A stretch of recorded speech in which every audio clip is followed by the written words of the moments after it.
Hey guys, what's up? Blue Foster here. I hope you all are having a great December 1st. So this is just a little quick video I wanted to make to kick us off into the new season. First, I'd just like to say Merry Christmas, Happy Advent, Happy Hanukkah, and I just wish you blessings and good times this time of year. So yeah, I hope you enjoyed this upcoming video. Okay, so for those of you who aren't aware, NAM stands for NAM, which also stands for Nightmare at Midnight, and is a high fantasy series I developed back when I was in middle school. Looking back now that I'm in high school, it's so cool to see its small roots and what it became. To be honest, I didn't even expect to be doing this series this later on, but to see that it's like still around and it's still growing and changing is pretty cool. So Nightmare at Midnight is a high fantasy adventure series, kind of like Lord of the Rings, Game of Thrones, stuff like that. So this binder is labeled Nightmare at Midnight Frames. So obviously here at the studio, we don't have a digital animator. So me and my team, we do pretty much everything by hand, either on cardstock or celluloid sheets. We're pretty much the only ones using kind of a dying medium because like everyone is doing digital animation now for YouTube shows or something like that.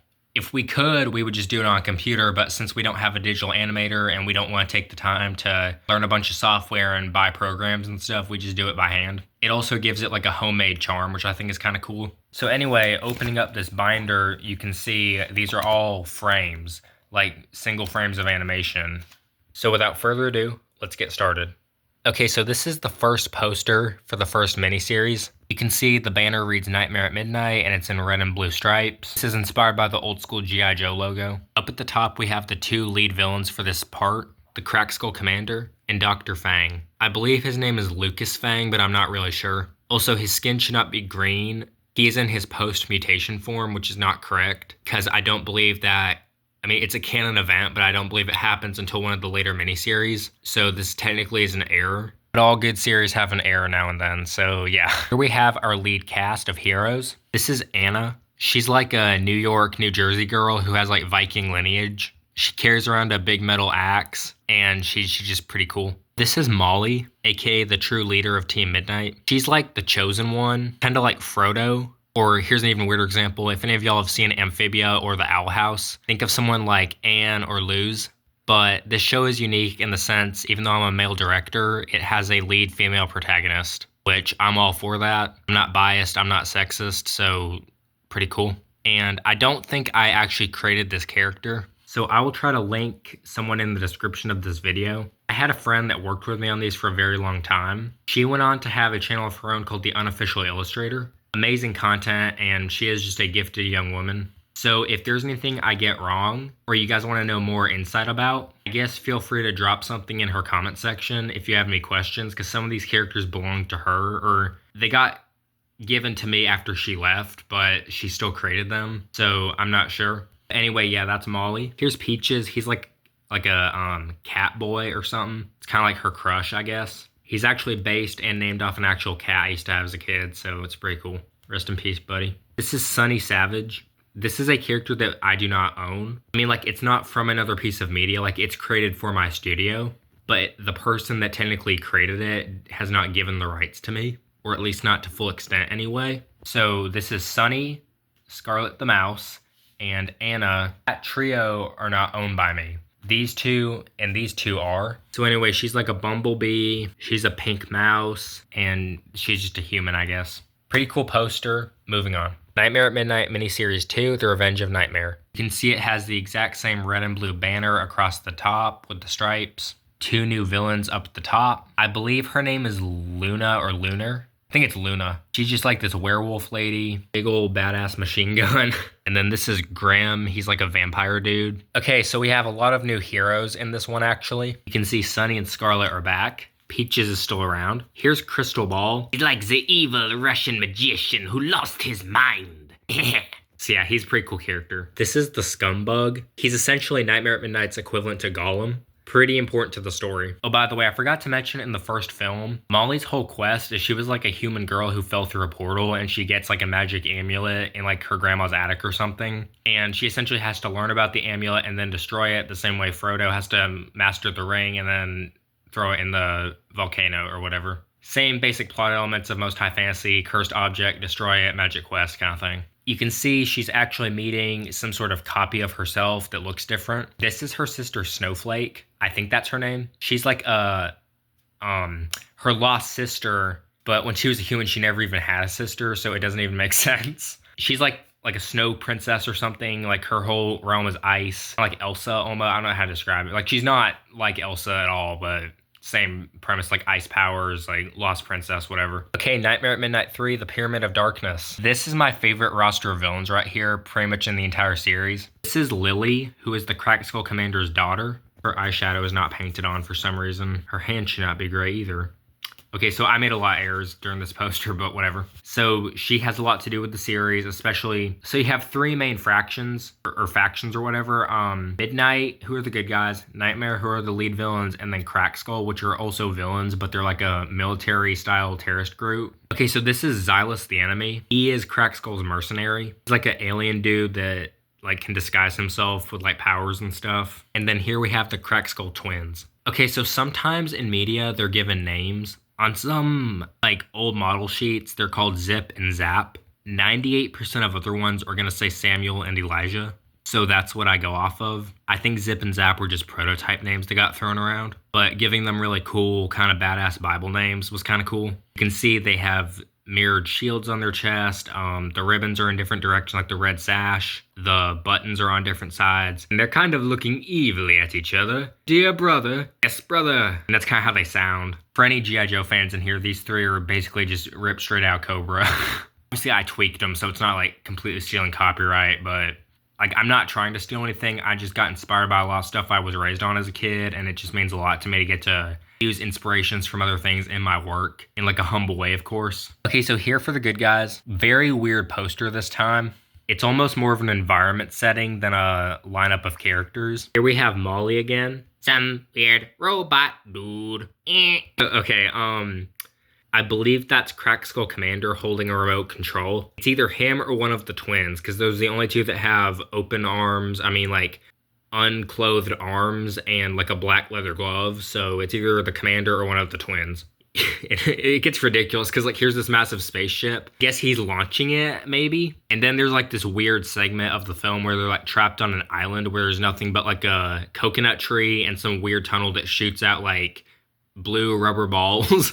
And there's like some earth moon thing floating off in the distance from the island. This is to represent a scene. This is to represent a plot. This is to represent a new villain turned hero ally, I guess, because like they reprogram him. And then here's the main villain. I mean, hero. So yeah. Okay, we have a bunch more to go to, and we're already like 10 minutes in. This is getting ridiculous. Okay, this is not Nightmare at Midnight. I believe this is a frame from another film I worked on called The Bastard and the Brass. It's essentially about this kid who doesn't have a dad, and he realized his dad was kidnapped by the mafia, who was run by a bottle of milk because his dad left to get the milk, based off the insult saying, like, your dad left to get the milk, never came back. So here he is having a hypnotic fantasy or something about finding the milk or whatever, because to find his dad or something. This is when the studio kind of went downhill, so yeah. Okay, once again, not Nightmare at Midnight. I don't know why this is mixed in here. This is a frame from the Turner family. That's a whole nother can of worms that I'll make a whole nother video on. Basically, two parents adopt a bunch of talking anthropomorphic bear children, and they have a family and go on adventures. That's really the only way to describe it. This character is named Charles Turner. If I'm Walt Disney, this is my Mickey Mouse. Not Timmy Foster, not Molly, Charles Turner. For some reason, he was originally named Chinese. I don't know why, but this is like my MVP, I mean. Ugh. So yeah.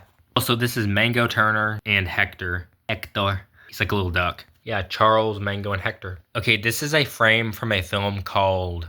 Okay, so I'm kind of iffy about this one because this plot was meant for one film, got put into another. The scene was never edited because like the production sheets were already done. So really, I don't even know what this is meant to go to anymore. It's either one of three things: God's Gold, The Golden Years, or In the Doghouse. Basically, the character of Mikey Maguire gets crushed in a gear shaft and gives his life for an angel sheep named Mary. Mikey's sacrifice. Okay, so this is actually a really cool frame. This is from the film In the Doghouse. You can see this is a panoramic shot of like a bunch of different characters. We got Timmy, Jason, Zoe, Luke, Mikey, Cassidy, Cheeky, Alana, I think is her name, Lou, and Charles. I think Lemmy should be here somewhere. That's his brother, another bear kid. I don't know why he's not here. Maybe I didn't put him on yet. This is neat. Originally, when this was made, it was only supposed to have Timmy, Jason, Zoe, and Blue. So yeah. Okay, so this next one is a very important frame. This is from a film called Hidden Behind the Cross.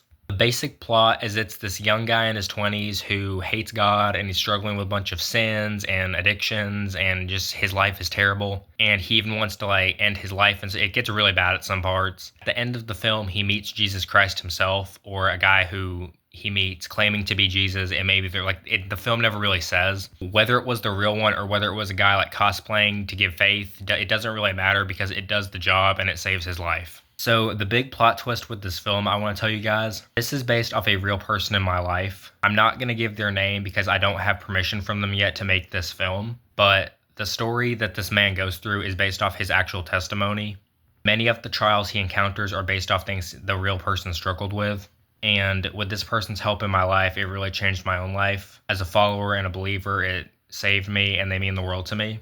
The journeys and the trials of this young character right here. So many people are going to learn from him and what he encounters in this film. The same way that me and the people I know who know this man have learned from his true story. And this film is my way of repaying what he's done for me and worked in my life with. It's not made to poke fun or be blasphemous or do XYZ. It's a very powerful story, and it's just very, very special to me. The movie is called Hidden Behind the Cross, and it's going to do a lot of work, a lot of good work in the world. Not just for the people who see it, but I hope it will glorify the Lord and his kingdom the way that this man is doing that. So, yeah. Okay, here's Jordan Maguire. He's essentially just a creepy old priest. Think like Frollo from The Hunchback. This goes to that same story with Mary the angel sheep, like with Mikey and like the gears and stuff, like the other frame I showed. He's basically the villain. He's kind of Thanos because he has like a bunch of villainous ties to other films and universes and stuff. Okay, now we're getting into the meat and bones of what's actually meant to be in this folder. These are all frames from Nightmare at Midnight. Okay, this is from the movie. Here we have the Crack Skull Commander, the evil space giraffe overlord. Yeah, some of the ideas are just really kind of cheesy and retarded that went into this film, but I love them so much. I think his name is like Thazaran or something weird. And here's Lily kind of looking very upset. Nightmare at Midnight, the movie. This is the dialogue that is meant to be spoken on this frame. The Crack Skull Commander's arc in this frame is, this is like the creator of his existence or whatever, and he sent him down to the planet or whatever to be the Crack Skull Commander, but his failures have like pissed him off for the last time. So he gets placed on trial throughout the film and he's about to be executed. So he's saying to the trial or the jury or whatever, take good care of Lily for me because that's his only daughter. This film will get the tears flowing. Like, I'm serious. This is a very rough film in some spots. These frames are beautifully painted. Okay, here's a frame of Lily and the Crack Skull twins. She's pointing at one of them and she's like, "You're the Crack Skull guard leader. Can't you do something?" And I assume that's the dialogue because she's trying to get her way with something. Maybe her father, the Crack Skull Commander, got placed in jail or something in this episode and she's trying to convince them to break him out, maybe. I'm really not sure, but you can see there's Lily plus twins. So yeah. Okay, here's another frame. The Crack Skull Commander and one of the twins. The other twin is knocked down. Also, I just want to mention that the twins have like connected powers where like if you punch one, like they feel each other's pain, read each other's minds, movements are synchronized, just really like cheesy twin gimmicks. Here's Lily in her human outfit or her Earth disguise. I guess this frame goes to a scene where they're on Earth doing a mission or something. So yeah. And you can see it has four-way written on there. Okay, also, before all y'all start joking around in the comments, I just want to make something very clear. Three-way or four-way or whatever in art sense has nothing to do with some sort of like perverted sexual joke or something. It simply means to have multiple characters painted on a single sheet or whatever, cell, cardstock, whatever, and at our studio it's just what we use to identify certain frames. So if it says like Crack Skull, like five-way or something, that's just because there's 5 Crack Skull members on the sheet. I know how y'all's minds work. Like, I was a stupid middle schooler once. I know what y'all are thinking. Okay, here's another frame of Sunny Savage, the Bumblebee, and the Crack Skull twins. She's trying to go up like a gravel mountain or something, and they're kind of running down to stop her. Look at all the detail in the gravel work. His colors are nice. His colors match. Yeah. I really like some of these frames. Okay, this is a frame that me and my team joke about a lot because the way it was painted or markered makes no sense. The Crack Skull Commander is front and center in this frame, but he looks very weird. We dubbed this Robo Crack Skull Commander And there's this whole inside joke where he's like some robot that took over his place. Actually, the thing is, that's not what this frame has anything to do with. This frame is simply just them standing around their leader. But whoever drew this did not color it correctly, and his skin, his arms, his face, or whatever, like only this mask part should be the chrome. His neck should be flesh, that should be flesh, that should be like, so it looks like a tin robot, like a tin soldier or whatever. So also it doesn't help that his feet look like one big wheel. So he just rolls around on a wheel and he's like made of tin or whatever. Like, so this is not what's meant to be happening in this cell. It's just an error. Also, the colors on certain parts of their outfits, like his pants, her shirt, his chest panel, are all miscolored. Not the correct shade of blue. The shade of blue on the twin shirt is the correct shade of blue for the rest of them. One big error. I'm getting tired.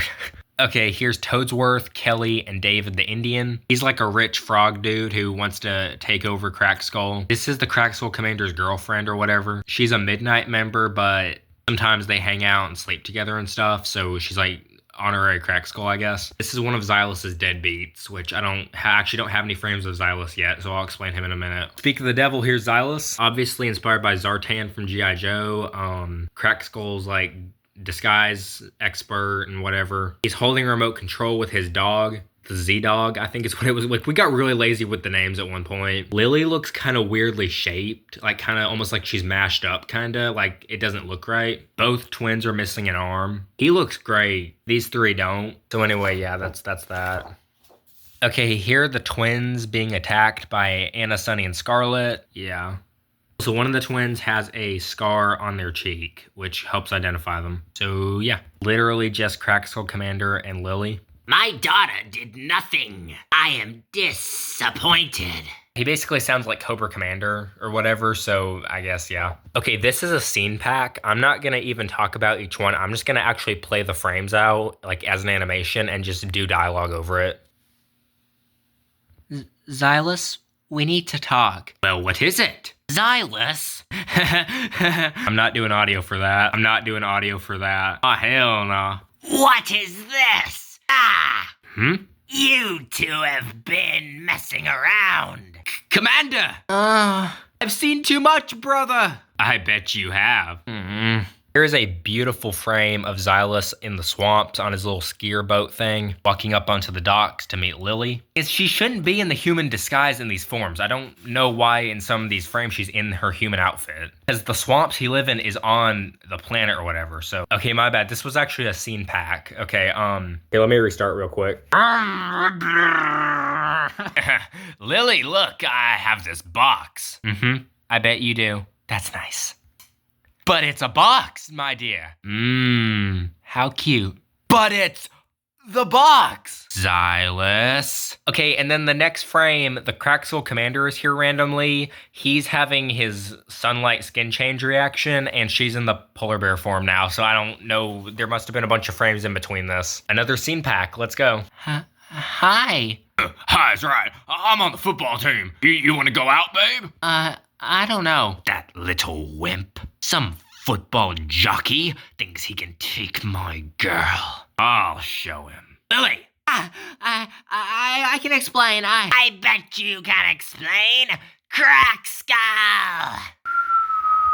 Once again, I can't do the audio for the final frame because there's a bunch of scenes missing and I don't know what the context is. I know that Xylus' sister Zoe, and she's still in the cheerleading squad, so I'm just gonna make up something. Lily? Yeah? I brought you this box from Xylus. I don't know what's in it, but do you want me to come back later, or? No, just leave it here. Thanks. Okay then, bye. Here's a great scene that I'm so excited to do. Help me, you fools! My face is magnetized to the controls! I wish you wouldn't go and do these things, Commander! I wish you were triplets so I could beat your asses!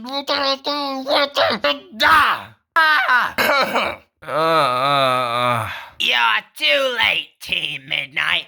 The missile goes off right now! Good Lord Almighty, that was tiring. Okay. Okay, here's another frame. The Crack Skull Commander takes flight and he's going down to place the bomb. There are cells that follow this sketch. This was just done on cardstock. The other frames are done on celluloid. So yeah. Here's Xylus and the twins training Lily, making her do push-ups or something. Really good drawings of actually all of them. They all look perfect on model. Really key frame. And then here's this final one I have of Xylus, one of the twins, and his sister Zoe. I believe he's saying something like, I could kill you, but what would I gain from that? And due to there being a 1, I assume there's a second frame somewhere. So anyway, that is all I have today. This massive pile of frames and cells from Nightmare at Midnight. I hope you guys enjoyed this video. The Foster is not dead. I always have to feel like I have to say that. I just get bored with it sometimes and I don't film for a long time. I'm doing animation studio work right now, so it may be a while, but yeah. So yeah, that was a quick look at the Nightmare at Midnight frames. I hope you guys enjoyed this video, and if you liked it, please feel free to like, subscribe, leave a comment, and share my content for future videos. Merry Christmas, happy holiday season. Thanks so much for watching, you guys. Bye.